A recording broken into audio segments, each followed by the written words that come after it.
Hello everyone, my name is Kill Chicken and I am back with another video. Today I will be reviewing Ski Speeder versus First Order Walker Microfighters. This is set number 75195 with 216 pieces and retails for $17.99 in the US. Awesome when it comes to price to part ratio. The age range is 6 to 12 if you ever pay attention to that kind of stuff, and you know me, I'm not really a big Microfighters collector. Just seeing how small they are, I just feel like they're a tiny bit useless and they're never really the prettiest things to display. The only reason I get them normally is just for the minifigures, which in this case are really detailed. First up, we have the First Order Walker Driver, and the only other way we were able to get him before is in the actual $150 Walker set, so this is definitely an easier way to get him. Also, we have a Resistance Speeder Pilot. I'm pretty sure this guy's exclusive to this set. I haven't seen him anywhere before.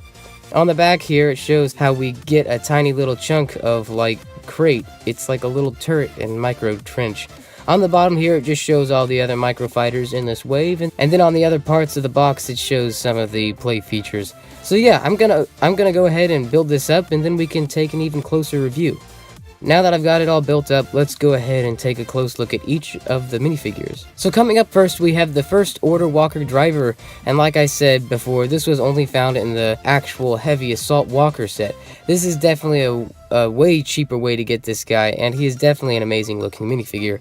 He's got this cool gray stripe on his helmet. His helmet mold is actually the same mold as the First Order Flame Trooper, but you know, that's fine. Underneath is the Angry Clone head, and sadly some people have gotten some of the 2019 sets, and they're still using the Angry Clone face for the Stormtroopers. So it looks like we won't be getting any new face anytime soon. Anyway, coming down, he's got some nice printing on his torso. I like the all gray arms and hands. It does contrast with the white really well. He does have some white and gray printing on the bottom of his legs and a little bit on the back. He also comes with this tiny little pistol. Next up, we have this Resistance Ski Speeder Pilot. He's decked up with some awesome prints, and this is the only set that he's come in, so he's an exclusive to this set. But the headpiece is the same mold as Poe Dameron's, but the hair is just a brown color, and I'm pretty sure the headset is the same print. Now, if you had this figure, you would be able to swap out who drives the actual Ski Speeder set, so that's kind of like why I wanted to get this. So yeah, he's definitely an amazing looking figure. He's got a lot of prints on his torso, along with some metallic prints and some tubing prints. As you can see, he has just a one-sided facial expression. He has some good printing on the back, which overall reminds me of an X-Wing pilot. He's got some sandy green gloves, and his one weapon is a small pistol. Alright, so moving into the build of this set, the way they did this was they had two separate instruction books, so that if one person wanted to build this and another person wanted to build this, then that could be done. So the first one would be the Heavy Assault Walker, so let's take a closer look at that. And the side build for this was this little chunk of crate. So, like I said before, I'm not very big on Microfighters, but I gotta say, this has gotta be one of my very favorite ones to date.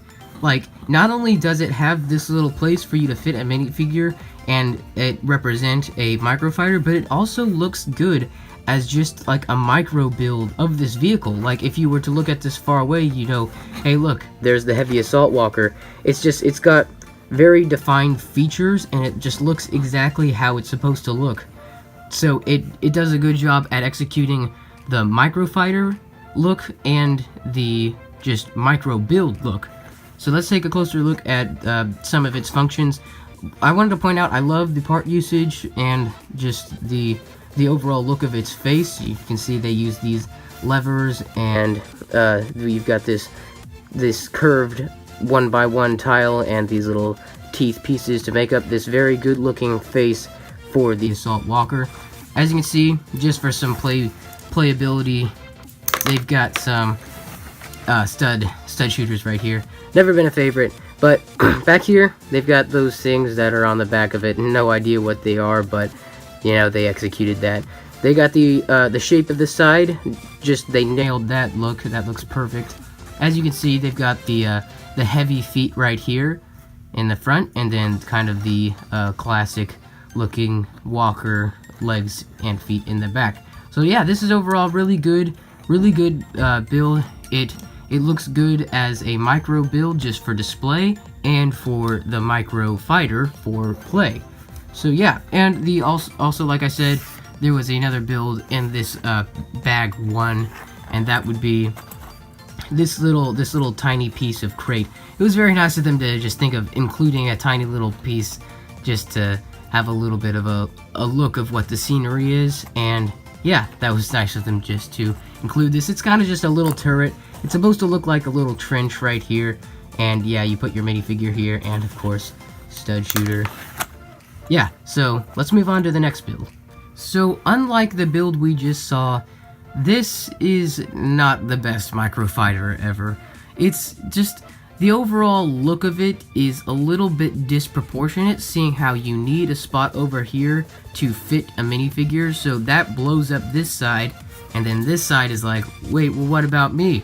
And then overall you just end up with kind of a disproportionate Lego build. It is recognizable, I'll give you that. Like, if you were to look at this, you're like, oh look, it's the ski speeder.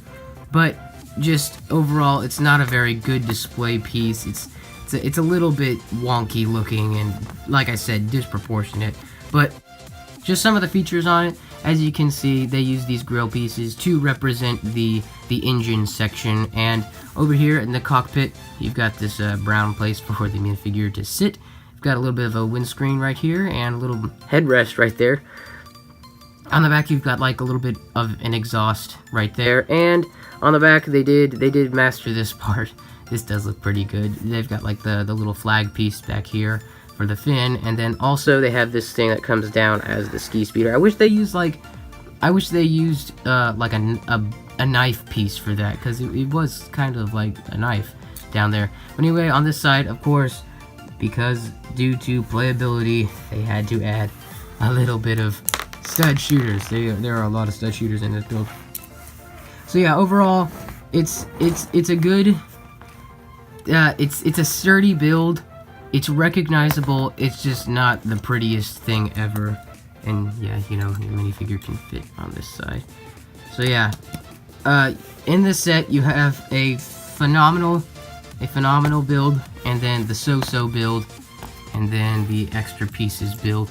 So yeah, overall this is an okay set. I'll give you that. This is it satisfies what you want from Microfighters. You get this one, which is, not only is it good for play, it's also good for display. You also get these two amazing minifigures. You get a little side build just to add to your piece collection. And yeah, so overall, good set. You've got some good builds, some so-so builds, and overall the value is good. You get a good amount of pieces for what you pay, and yeah, I'm glad I got this set. It's good to add to my collection. Definitely love this minifigure. He makes up for the so-so build. But yeah, that's all for now. Thank you so much for watching. If you enjoyed the video, please leave a like. If it was helpful, useful, also give it a like. Comment down below your thoughts, and subscribe if you haven't yet, if you enjoy my channel. So thanks again for watching, and I'll see you next time with another video.